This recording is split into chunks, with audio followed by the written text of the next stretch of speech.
Hello guys, what's up once again? Palaboy yung OFW here. So for today's vlog mga idol, alam nyo ba kilala nyo ba si Charis Pimpenko mga lods?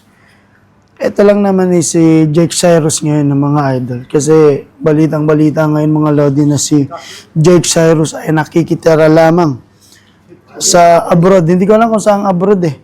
Tapos sa sopa na lamang natutulog na nakikitira sa kanyang kaibigan. Alam niyo ba si Charis Pimpenko, yung kalakasan ng kanyang karir, ewan ko kung year 2005 or 2007, mga ganyan taon, nung kalakasan yung babae pa siya.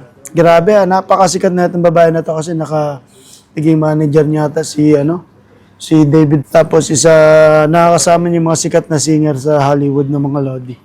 Nakasama rin siya sa High School Musical dati. Grabe, napakatindi ng karir na ginagalawan ni Charis Pimpenko noon or ni Jake Cyrus ngayon.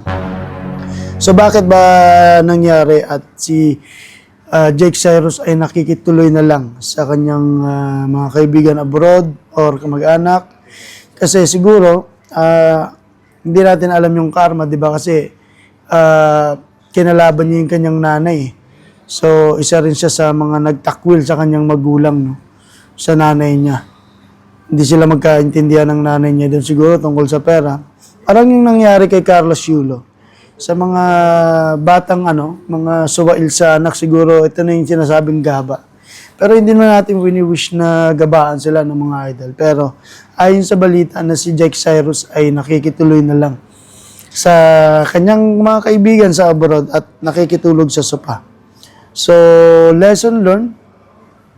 Kapag maganda na yung career mo, dapat panatilihin mo kasi mabait naman to si Jake Cyrus or si Charis Pimpenko. Ang ganda nga na ito, crush ko nga ito ng babae pa. Kaso, nagbago eh. Hindi siya nakinig sa nanay niya tsaka sa manager niya.